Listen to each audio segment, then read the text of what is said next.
Hey everybody, welcome to another episode of the podcast. I'm your host, Brian Keane, online fitness coach, nutritionist, and 3-time best-selling author, here to help you by deconstructing expert guests on all things health, fitness, and mindset. Today's guest is with 6 times Crossfit Games Champion, Tia-Clair Toomey. Before we get into today's podcast, did you know that 97% of people who listen to podcasts have never left a review? So if you enjoyed today's episode or any of the previous episodes, can you please leave a review and a rating wherever you listen to podcasts? It helps massively with the growth of the show and allows me to bring on other great guests like Tia to support you on your journey. And today's podcast, this was such an enjoyable conversation. Tia is such an inspirational athlete and an amazing person. And in today's podcast, we talk about failure, embracing failure and turning your fear into fuel, and how to get over things like the fear of succeeding that can hold you back. We focus heavily on the mindset today about starving the wolf and visualizing yourself where you want to be, prepping and having a mantra, and how perfection is unattainable. So stop comparing yourself to others and embrace your differences. We also talk about finding inspiration and not being complacent in your own life when it comes to setting your goals,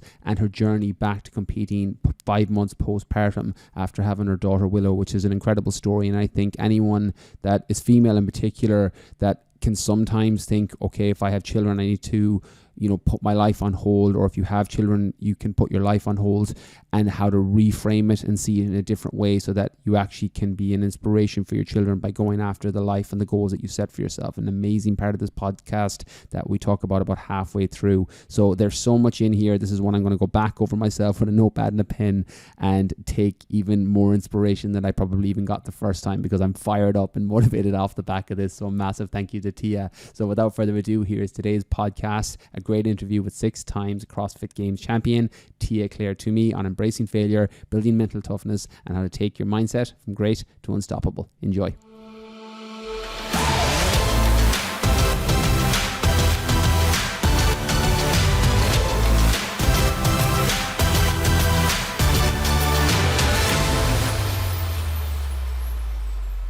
Hey everybody, welcome to another episode of the podcast. I'm delighted to be joined today with my guest, Tia-Clair Toomey. Tia is a 6-time CrossFit Games Champion, Commonwealth Games gold medalist, and Rio 2016 Olympian. She's the author of the best-selling book, Fittest Woman on Earth, and her new book, The Heart is the Strongest Muscle, is available on February 13th, 2024, and is available for pre-order now. The new book is part memoir, part manual, and Tia tells us that physical fitness is only a small part of overall strength. Building mental toughness is definitely more important, while interspersing the struggles she faced on her way to become who she is today. I'm looking forward to talking all things mindset, embracing failure, and mental toughness in today's show. Tia, welcome to the podcast. Thanks for having me, Brian. Tia, it is 4 a.m. as I'm recording this, so my brain is a little bit cobwebby, so I'm going to jump straight into my favorite section of the book. I'm recording this from Thailand for people that are listening. Tia, I think you're in Australia at the minute, I'm not mistaken. Yes. And we're going to unpack the new book. I've been going through it. I'm about 3/4 of the way through, and there's so much gold in here. But I want to jump straight into chapter 3, Feed the Good Wolf. You talk about embracing failure and turning your fear into fuel. Bring us back and talk to us about your relationship with fear and how it changed from when you were scrappy when you were younger, and how you could deal with whatever was thrown at you with relative ease, and how that changed when you began doing CrossFit. And we'll jump off from there. Yeah, absolutely. So I think that the way we internalize fear and failing is, we look at it as a negative thing, right? And I think it's so important to turn that around, flip the switch, and really focus on putting ourselves out there. And I think when I was growing up, something my dad always encouraged me to do was, if I was scared of something, kind of dive into it, like really face it. And that has definitely transferred over into my competitive career and everything that I've done from this point, and what I try and continue doing moving forward. And so for me, when, say for example, I'm about to do a back squat and I'm just so scared to do it because I'm worried about failing, then it just makes me reiterate to myself, hey, what's the worst that's going to happen? I just fail and I don't get it today, but I understand that feeling of, damn, I didn't get it today, I want to overcome this, will only encourage me and fire me up to get it the next time I try it. And I think people should be okay with failing. And, failing is not a bad thing. It just means that if you're constantly pushing the limitations and, you fail to achieve something, that's okay, because before you know it, you'll actually overcome that and there'll be a new height to try and achieve. And I think when we, talk to ourselves, because we are our hardest critics, we have, and I'm not sure if you've ever heard of it before, I'm sure you have, but, they always talk about a good wolf on one side and a bad wolf on the other. And because we are our hardest critics, we're so hard on ourselves, we always resort to feeding the bad wolf and talking to ourselves so negatively, saying, oh, you can't do that, or it's impossible for me to do this, and all this negative talk. Whereas we need to try and encourage ourselves to really hone into that positivity and actually reassure ourselves, like, no, we can do this. Believe in yourself and reassure yourself that it's okay to put yourself out there. It's okay to try and accomplish new things. And that is definitely something that I've had to work really hard on, because I guess I didn't understand, or I wasn't recognizing how hard I could be on myself. Once I started to realize that, I started to really become more open-minded. I started to really emphasize just facing my fears. And so the day I came out with, hey, I want to go to the CrossFit Games, or, fast forward a few more years, hey, I really want to win the CrossFit Games, there was a lot of fear in voicing and being vocal about that. But that's the first step in facing my fear, because when I vocalized that, I made myself accountable, and I started realizing the importance of, actually pushing myself and going for it. I might be misremembering from the book, but I've had Jason Kleep on the podcast as well. And I feel like you quoted him saying that until it's spoken out loud, you don't really believe it. Yeah. And I think that's really important for people. Yep, absolutely. And it was, I heard Jason obviously say that, and you don't realize the impact that it actually does have when you do say it out loud. And it really does bring a level of weight on your shoulders, because you're like, wow, I've just said that, and now I need to hold myself accountable. And that's good, because if you don't have that responsibility and you aren't holding yourself accountable, it's so much easier to say, oh, you know what, I'm not going to go out and try and achieve that. But when you do say it out loud, then the people around you understand your goals and ambitions, and they can also help progress you forward by keeping you accountable, understanding the decisions you make, because sometimes it can be very hard when you aren't surrounded with people that understand your vision. And, they may, without realizing it, bring you down in the sense of like, oh, don't worry, you don't have to do that today. But you do, because that's what's going to actually get you moving forward and accomplishing your goals. What I love about the new book as well, Tia, is you come at it from a very holistic standpoint. There's sections in there about your inner circle and being around the right people. I know you mentioned Shane, your husband, countless times, and the support network and how important that is. I want to stay on the topic of failure. I'm going to take it from a slightly different angle. I'm going to take you back to the CrossFit Games in 2015 and give a quote from the book, because this really connected with me, and some people are going to be similar, people that have that fear of succeeding, that fear of success. The quote is, it wasn't until I secured second place again that I realized I had been too scared to succeed. Talk about the fear of succeeding, because a lot of people understand failure. They're like, oh, I need to rewire my relationship with failure. But there's a whole argument to be made when you're trying to level up about that fear of succeeding. Talk to us about that. Yeah. So when I very first, I said, essentially vocalized that I wanted to actually go to the CrossFit Games back in 2015, I definitely felt that weight on my shoulders. And the thing is I didn't go to the CrossFit Games to win. Now I look back on it, and it was really interesting because I was such a young athlete. I was trying to, I didn't realize or comprehend the importance of mental fortitude. I always thought it was a physical thing. And, I knew I physically had what it took to conquer any challenge that the CrossFit Games threw at me. So that was very exciting. But I also was just, a weekend warrior, just fallen in love with the CrossFit community and, thought, hey, why not try and go to the CrossFit Games, right? Like no one in my gym had ever gone and done that. So I vocalized that. And then as soon as I said that to Shane, I was petrified. And it was because I was like, wow, I've said it. So now I actually have to go and achieve that. And what happens if I don't achieve that? Will I be a failure for life? And then as I've progressed and, 2015, I podiumed and that was a complete shock. It was just so amazing. I felt like I was the one that won. Well, there was a lot of out loud noise saying, it was a fluke and even a little bit of me believed that, hey, did I come second because everyone got heat stroke, or what happened was that just rookie's luck that I came second. So there was a lot of that feeding the bad wolf, a lot of that doubt that I was listening to outside influences, and it contributed to me not understanding how important it was to reassure myself, like, no, you have what it takes to actually win this thing.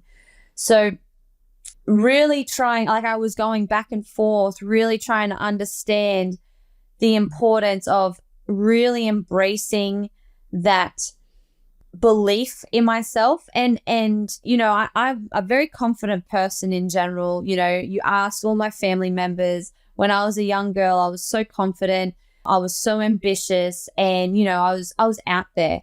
But when you don't apply or you may have certain things for the equation, but you don't actually put the equation in correctly, then you're not utilizing the positive reinforcement inside your mind and contributing that to your physical ability. That's when you can get a little bit cloudy and unsure of yourself. And, you don't see the bigger picture. You're only seeing, the small little, you're only seeing the small picture really. And so being scared to succeed was something that I wasn't fully aware of at the time, but now I look back and I could really see that I was actually scared to succeed because I was scared to put myself out there. And, it's crazy to think because you don't realize at the time, you're like, oh, of course I want to do it. But what that takes to actually get there is very, very daunting.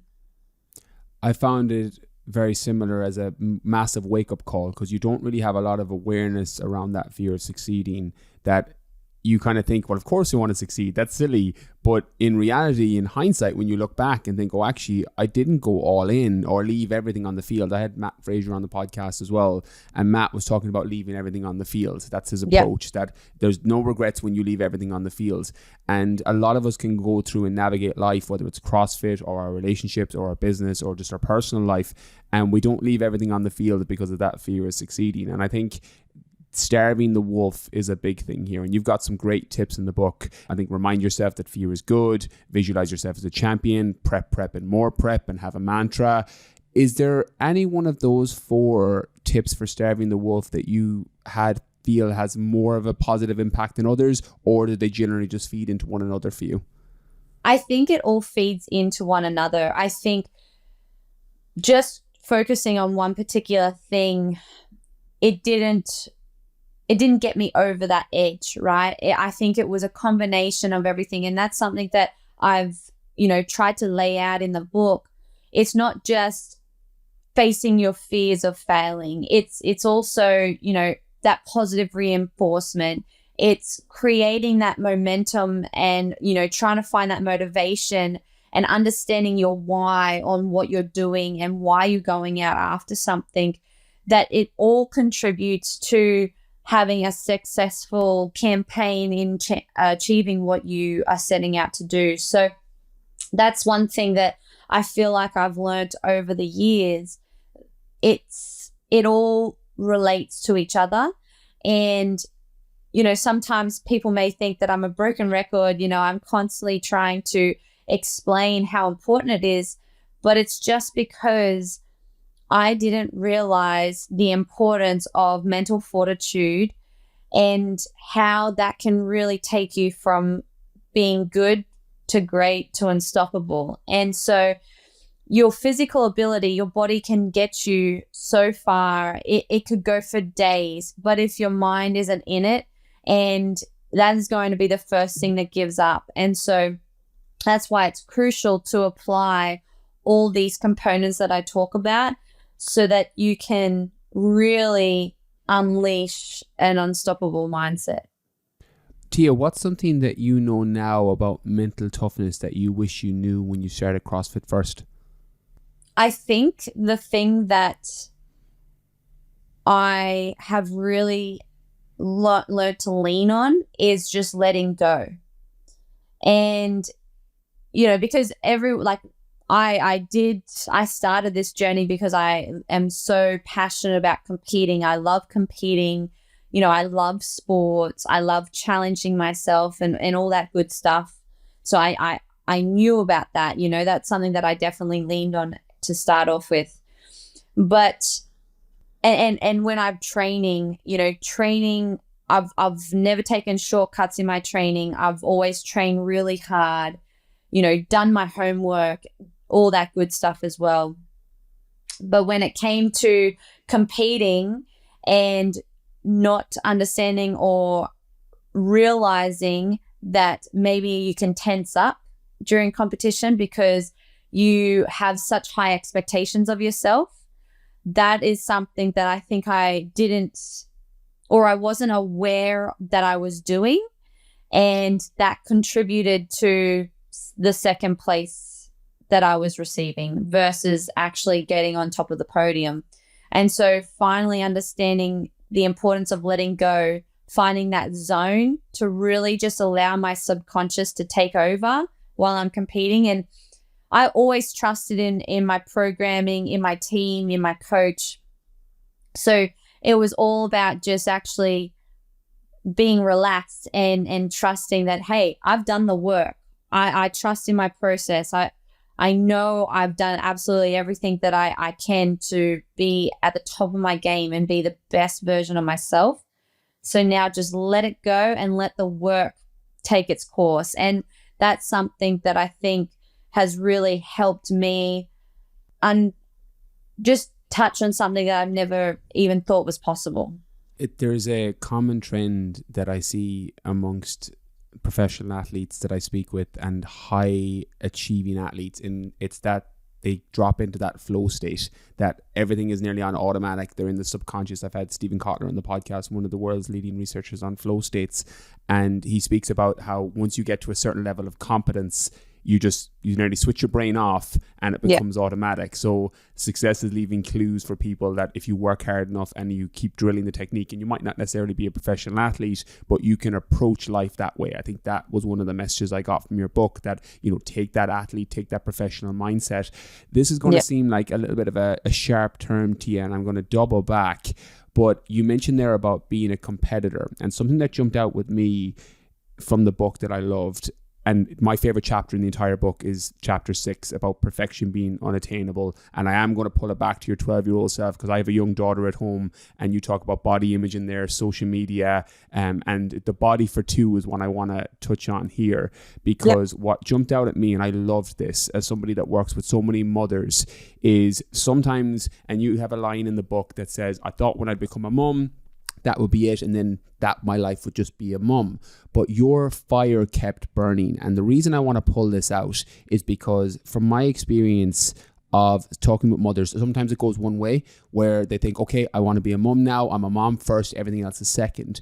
But there's a large portion of women who will get pregnant and they're still going to have a burning desire for something else and can sometimes feel bad about that because now they're a mum. Can you talk to us about how your desire to compete burns deeper than ever? And partly because I wanted to give permission to the women that are listening that are either afraid to get pregnant or who have kids and don't want to put themselves first or put something else in line with their children. And I think that's a really inspirational approach for those who feel that they may need the permission in their own lives. Absolutely. And it's something that I feel like isn't spoken about enough, because there is definitely, everyone is in a different situation. And, some people think that, it's not the right decision to make. Now, let me share with you, my number one priority in my life is my daughter. Okay. And she is the absolute best thing that's ever happened to me. But ever since I fell pregnant, the fire, I've been doing this sport for many years now. And as you progress and get older and, you are constantly striving for the exact same thing, maybe your, fire deep down inside just dwindles a little bit. Well, when I found out I was pregnant, it was relighted. And it was so fascinating because, of course, I want to show her and like everything in the world. I want to be able to be there and help her development and everything like that. And I'm fortunate enough where I've positioned myself that I don't have to go to a job, like a 9-to-5 job. I can literally be with her every single day. The thing is when I started to train throughout my pregnancy, and then, I decided to come back to competition 5 months postpartum, all of this is to contribute to showing Willow that anything is possible. And for me, yes, it's very hard. There are days where I just wish I could go to the beach with her and, take her on excursions and show her the world. But instead I have to be in the gym because that's what's going to take to get back on top of the podium. I know that these moments are going to be so educational for her to understand how important it is to commit to something, but also to dive so deep and understand what it takes to work hard and really go after whatever it is that you're setting yourself up for. And I think, having these memorable moments for myself and my daughter and, really striving to see what's possible is so educational. And, if you're living proof, if you're literally showing your child, this is how you do it, you can always say, hey, you got to do it this way, you got to do it that way, but actions speak louder than words. And I think by leading by example is not only showing Willow what's possible and, how to commit to something and how to do something, but it's also showing women out there in the world that, hey, if you really want to do it, back yourself, believe in yourself, and, understand that it's okay to go and do that because you are still an incredible mother. And if anything, I think it's so important to be healthy and, have that really strong mindset that, you have that balance in your life versus just feeling like you need to do something that you should be doing because that's what everyone tells you to do. I really don't feel like I'm actually reaching my full potential, which in turn brings me down, deep down inside. And I think that that's what's really important is in order to service Willow and be the best mother that I could possibly be for her, I need to be happy within myself. And by doing that, it's, going out after this CrossFit competition, it's putting myself out there, challenging myself and really evolving as a person so that I feel stimulated and then I can be an even better mother for her. That's such beautiful words, Tia. And one of my friends said to me years ago, and I think it applies to both fathers and mothers, that make sure you live your own life so that you don't live it vicariously through your child.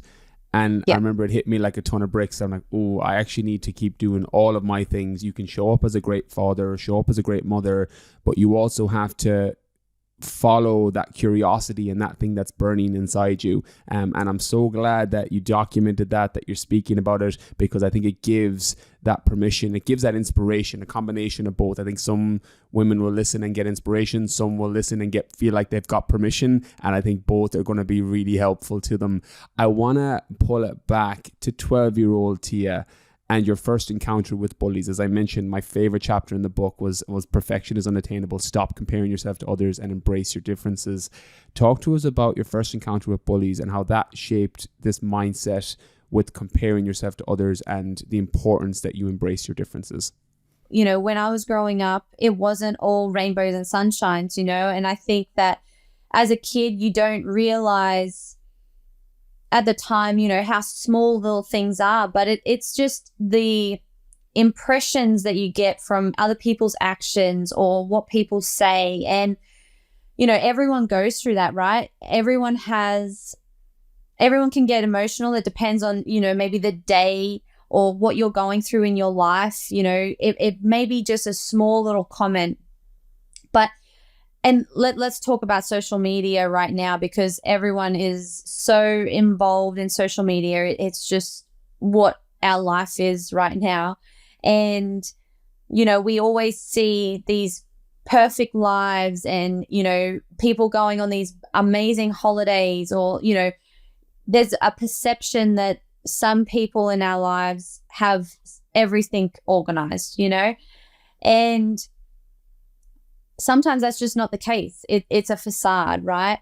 And I think it's a realization that you have to remind yourself that, hey, you know, everyone goes through challenges and you can't compare yourself to the others because you don't really know what's going on behind closed doors. And I think, you know, having that realization that there are probably people out there that are less fortunate than you are. And, you know, you have to really embrace where you are, because you don't realize it until it's gone, how lucky you really are. And I guess, you know, when I fell pregnant, this was something that probably also helped with that igniting the fire, that I realized how good I had it when I was competing as an athlete. You know, obviously when I was pregnant, I couldn't compete. So I was so envious of everyone being out on the competition floor and training really hard. And, you know, I was trying to find that moment, you know, where you're challenging yourself. So I had to try and find something that would challenge me in a safe capacity while I was pregnant. It wasn't until I couldn't go back out on the competition floor that I realized just how badly I really wanted to be out there. And so, you know, that comparison and trying to chase perfection is very unattainable, and it wears you out. It drains you. And I think it's just not a healthy way to progress through life. And, you know, that's not to say, hey, don't keep striving for greatness, but just understand that you're not going to have amazing days every single day. And, you know, my training, let's take my postpartum recovery. Leading into the Rogue Invitational last year was so challenging because I know where I need to be in order to be ready for a competition, but I had to be okay with being a little bit not as strong, let's say. And that was really hard because, you know, in a way, I try and be as perfect as I possibly can be, but it was not possible for my body because my body hadn't fully recovered from giving birth to Willow. And, you know, that was being healthy and having the best recovery so that I knew my body was going to be okay. I was going to be okay for Willow. You know, checking in with my priorities had to keep me level-headed and put my ego aside and make me realize that it's okay, because this is not the bigger picture is standing on top of the podium at the CrossFit Games. This is just, you know, a stepping stone to making sure that I'm going to step up and, you know, set myself up for success. And you have to be okay with that because, you know, being perfect is not possible right now. And, you know, it doesn't matter how far you go, you're never going to be satisfied because you are your hardest critic. And so being okay with that and understanding that is so important. And then, understanding that your best is all you can ask for. Just because your best may not be as good as someone else's doesn't mean that you are a failure. It means that that is your best. And if you want to get better, then you're going to put the work in, and you're going to, be just so determined to push yourself that little bit more. And before you know it, your best is far exceeding what your best was 2 years ago. And I think that understanding that and being okay with, am I giving it my absolute best? That's what's going to help you progress forward versus constantly in that battle of, oh my God, I'm not good enough. I'm not perfect enough. I didn't do that perfect. What's perfect? It's nearly the athlete's mindset, and we joke about this in our CrossFit box as well, that you'll compliment somebody on a back squat or a WOD time, and then you'll jump straight in and go, but I could have squatted more, or I could have been a little bit faster. And it's amazing how we can default. I think it's that negativity bias that's hardwired in all of us, that we default, and it takes a lot of rewiring to come through that. And I think going through your book, seeing the amount of mental resilience, grit, mental toughness, but also the priority lists and making sure that your life is in balance. I think once you take it holistically like that, any person that's listening, whether you're a CrossFit Games athlete all the way down to, you just joined a gym in the last few weeks, you can take something from that, because that mindset and that approach is replicatable. Again, going from good to great to unstoppable. Talk to us about complacency. It's later on in the book, it's around chapter 8 or chapter 9, and you talk about complacency being a killer. This is something that I still have to stay on top of myself, and I think a lot of people are similar. Talk to us about complacency being that killer, and it ties in nicely then with keeping the sword sharp. Absolutely, and I think that everyone has to be aware of complacency, because, we can get a little bit comfortable with where we are. Maybe we've just accomplished this goal that we've set out for 5 years trying to accomplish, and yes, we finally did that. And you have to reap the rewards. You have to celebrate the success, and really be proud of your efforts of accomplishing goals that you set for yourself. Otherwise, what's the point of doing this, right? It's so easy to say, I'm so strong, I don't need to work on my strength anymore. That's not true, because as the years are progressing, your competition are pushing even further, and there are younger tiers out there that are trying to, secure that top spot. And so if I'm not pushing myself and, really seeing what else I have in the tank, then how am I going to maintain or stay on top of the podium? And we've all probably heard this saying before. It's one thing getting to the top, but it's another thing staying at the top. And, it's really important that you don't get complacent in what it is that you're trying to achieve, because that's one, probably you got to ask yourself, do you still want to be in it? Do you still have that fire? Or two, how badly do you really want this? It comes back to the title of my book, the heart is the strongest muscle. How big is your heart that, you want to keep pushing, you want to keep striving to be better and, to find your true best, right? We all think that our best is where we are today, but I can guarantee you're capable of far more. And I think that that's where we have to recognize the importance of not getting complacent and, surrounding yourself with people that are constantly striving for greatness as well. You are who you surround yourself with. And it is very fascinating. I've seen it throughout my journey. The people that we surround ourselves with are what help create momentum as well. And, if you have, I'm very fortunate. I have the most supportive husband who is constantly he's the biggest believer in me. And that is someone that's really allowed me to kind of lean on those tough times when I do have that doubt in myself. You know, coming back to your question earlier, the importance of, you know, being a mum and understanding whether it's okay to keep pursuing greatness for myself, but also, you know, being a mother for Willow. And he had to reassure me that, hey, it's okay. You know, I'm also here too. We can do this together.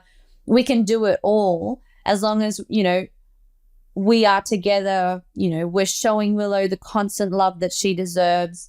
You know, she's getting everything that she needs, but also we are able to go back in the gym and train and, you know, have that healthy balance as a family. So it all comes full circle, regardless if you're a competitive athlete, you know, you're someone that is trying to get that promotion. It doesn't matter what walk of life you're in. Like, everyone can get complacent, but it's really important to recognize that because it can paralyze you. This is going to sound like a very peculiar question, so I may need to rephrase it, but it's what came to mind as you were speaking.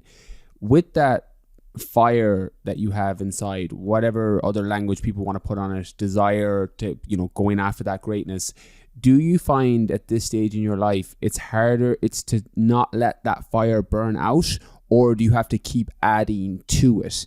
And what I mean by that is, as I get older and progress through life and start to hit other targets in my personal life, professional life, etc., I find that it's keeping the fire lit by not letting it dampen out, as opposed to, you know, adding to things and being like, right, I need to set new targets. It's actually just keeping that fire lit. What do you find for you, if the question makes sense? As I said, I might need to rephrase it slightly. What do you find that you have to do? Yeah, no, I think that's a really incredible question, because it really does. It's a fascinating way of looking at it, right? And I guess it's almost like that expression, you know, glass half full or half empty. So for me, throughout the years, I come back to my why. And when I very first started on this journey, it was to create memories and, you know, goals and experiences that I could talk about for my future children. You know, I wanted to have a life prior to my kids that I could lean back on and show, again, coming back to actions speak louder than words, and say, look, your mum could do this. So if she could do it, why can't you? And as that has progressed, over, you know, fast forward 5 years from there, I learned so many things about my true capabilities, and I wanted to become the most dominant CrossFit athlete of all time. So even though my whys, you know, I was adding to them, they slightly progressed and changed over the years. And now I feel like I'm an underdog going into this next season, because I'm not now the, you know, fittest woman on earth, because I had that year off having my daughter. So now I'm an underdog again, and, you know, I'm chasing that top spot. And that alone is so exciting. It's so exhilarating. And that's really what it was all about when I very first started as well. And my why is now come full circle from when I very first started to now showcasing to my actual daughter, who's living and breathing, that, hey, you know, you can achieve whatever it is you're set out to achieve. So I think, you know, coming back to your question, the evolution as you grow as an individual, as you grow as an athlete, whatever it is that you're trying to achieve, you are evolving as a person. So your why is going to change every year, every season, whatever it may look like. And having that strong why is what's going to keep that fire lit. Or, you know, you're going to be able to stoke that fire up and allow yourself to never burn out and always have that momentum to just keep pushing forward and keep striving for greatness. I love that. I'm literally going to replay that last line over and over again, Tia, on the mornings when I feel I need a little bit of a fire underneath me. Tia, I just have one final question. But before we get into that, the book at the heart is the strongest muscle. Know your why and take your mindset from great to unstoppable. It'll be available everywhere. People can pre-order it when this comes out. They'll be able to listen to it on the back catalog. Is there anywhere else you'd like to send people? I know you're very active on Instagram in particular for documenting your training. There's a load of great photos of Willow up there as well. But anywhere in particular you'd like to send people before I get on to the last question? Yeah, absolutely. And, Shane and I have a YouTube channel. If you ever wanted to, see what's going on in our lives, we dive a little bit deeper and get a little bit more personal on there. Yeah, you can also, I just read the book for Audible, so that is really exciting. So you can also listen to it if you're not someone that likes to sit down and read. But I'm very, very excited about this book coming out. And, I'm just excited to be able to show people what it's like to put yourself out there and believe in yourself. And just as somebody that is 3/4 of the way through it as well, and just to kind of give that endorsement to the book, it's that approach all the way through. When it's not just a CrossFit book or a fitness book, it's so much more. It's literally how to think, how to live, how to surround yourself with the right people. As I mentioned, the chapter in there that about social media and body image is one of my favorite. It's actually my favorite section of the book. I remember reading that going, right, there's stuff here, because obviously when you're a father and you've got a young girl at home, you're always taking these things on board. So there's so much in there for people. So I highly recommend it, especially if you're audiobook people. They love podcasts, people love audiobooks. So I'll be getting it on audio as well off the back, just to get some of the things I missed the first time around. But Tia, I want to talk about sharpening the sword. You talk about this later on in the book, and something that jumped out at me, as I mentioned earlier, is that complacency. I'm at that stage in my life now where I'm like, okay, how do I keep this fire burning? When you're very financially fortunate, you're successful in business in terms of targets, and it can be easy to fall off track. So there's things I have to do every day that kind of keep my sword sharp, i.e. getting up at 3 a.m. to, go through the book and prep for the podcast that we're recording at 4. So I try and keep my sword sharp. What are one or two things that you do religiously every day or multiple times a week that allow you to keep your sword sharp so that you can be the best version of you, the greatest version of you, or working and striving towards that version? Yeah, there's a whole bunch of different things, but I think sometimes as you're traveling, keeping in routine can be quite challenging, but, striving for that routine so that you're constantly, eating well, hydrating well, maintaining your fitness, all that good stuff.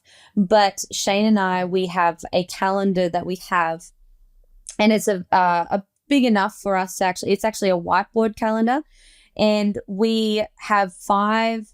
Now, Shane's is different to mine, but we have 5 jobs, or not jobs, but 5 goals to accomplish throughout the day, every day. So for me, it's, read 10 pages or read a book, whether it's 10 pages or not. Sometimes I really love the book, so I can go a little bit more, but hydrate and have a certain amount of water, eat very clean and healthy. Being in Australia, I love the chocolate and the lollies. So, I want to make sure that I'm fueling the body right so that I'm optimizing my training. And then the other 2 is mobilizing. So it's really, really important to, keep the body mobilized for training. And then the third thing is actually, and this has changed, but it's having that quality family time either in the morning or afternoon with such a busy schedule.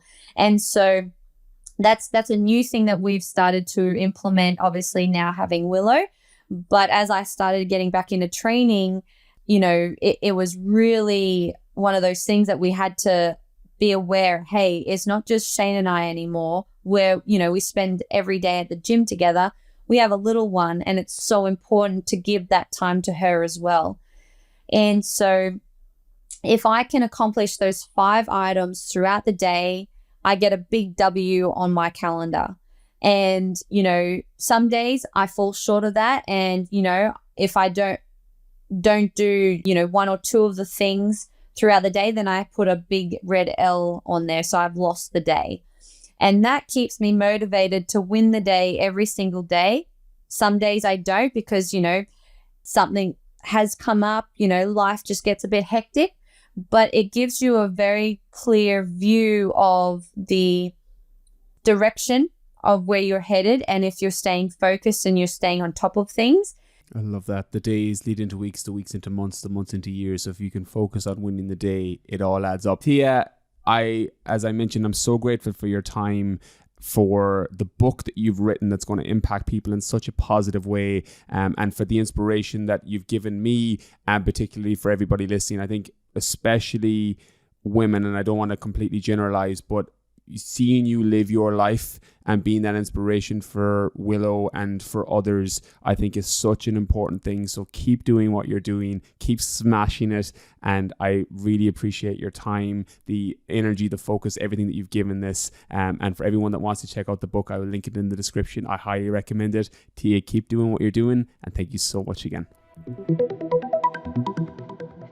There you have it, 6 times CrossFit Games Champion Tia-Clair Toomey on embracing failure, building mental toughness, and how to take your mindset from great to unstoppable. Hopefully you got as much from today's podcast as I did. I absolutely loved this one. If you did, make sure you leave a rating and a review as well. Wherever you listen to podcasts, helps massively with the growth of the show and allows me to bring on other great guests like Tia to help you on your journey. So that's my ask for today. Thank you so much for listening, and I'll catch you all next Monday.